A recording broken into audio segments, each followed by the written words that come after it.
So the Gods and Goddess workshop was designed for yoga practitioners as well as students who are interested to go deeper into the mythology of the Hindu gods and goddesses and understand them from a yogic perspective and ground in the teachings in their own life.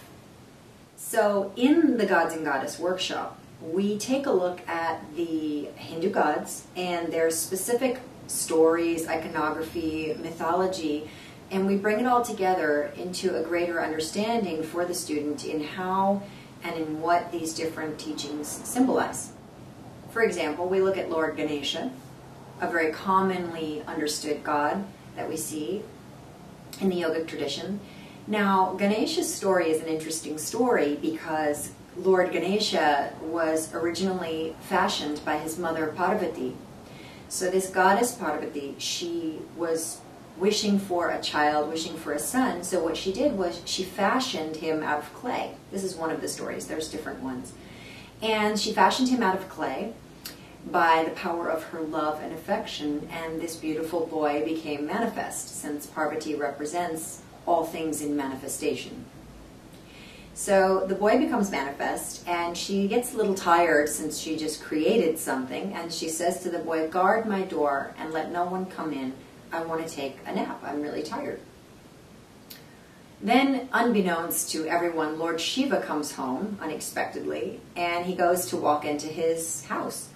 And this boy, who's like a guard, is standing by, and he's never seen him before. And the boy says, "I'm sorry, you cannot go in. My mother is resting." And Lord Shiva is so incensed, he cuts the boy's head off. Well, when Parvati, his consort, finds out what Lord Shiva did, she's very angry with him, and she tells him, "Absolutely, you must fix this problem, husband." And she forces him to go out and find another head, essentially. So the first head that Lord Shiva finds is an elephant's head. So he cuts off the elephant's head and places it on this boy's body, thus elevating this boy into a much more deified or godlike status, because he represents someone who overcame tremendous obstacles. So we can identify with this god because we've all had to surmount tremendous obstacles. And we can take a lot of humor from the various stories that come up in the mythology as well. But Lord Ganesha then gets known as the remover of obstacles and that force which no matter what connects us with light. And he's also seen as a god of manifestation because at his primary source, his mother fashioned him by the power of her love, and she represents manifestation as well. So we see a lot of elements coming together with Lord Ganesha and his relationship with his parents. Another god or goddess that we would take a look at would be Lakshmi, let's say. Lakshmi Devi, or Lakshmi Ma as she's called, is a representation of all things beautiful, all things auspicious. So Lakshmi has specific items in her hands, all the different gods do. One of those elements is a blossomed lotus. We would take a look at the symbol of the lotus as it relates with her as a goddess, and also take a look at what that is signifying, what her hands being open signify. So for example, you have this lotus in this open hand. It symbolizes that the fully blossomed lotus symbolizes blossoming in our own life, that when we direct our attention on mantras focused to the goddess Lakshmi, we are asking for that, or we are calling that force towards us. So we look for blossoming in our lives. We also take a look at how she represents alignment.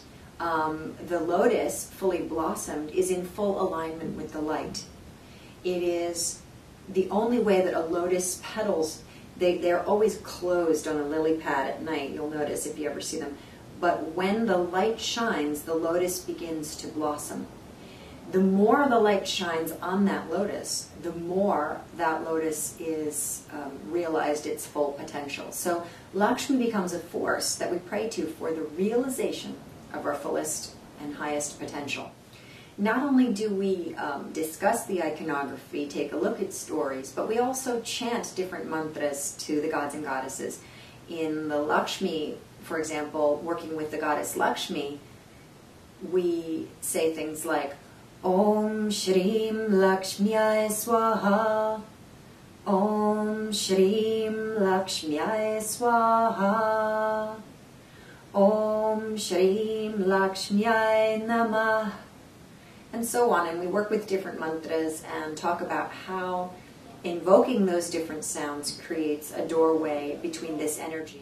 So working with this energy, or the different energies of the gods and what they symbolize in yoga, we start to understand a much fuller, more deeply understood representation of what these gods mean.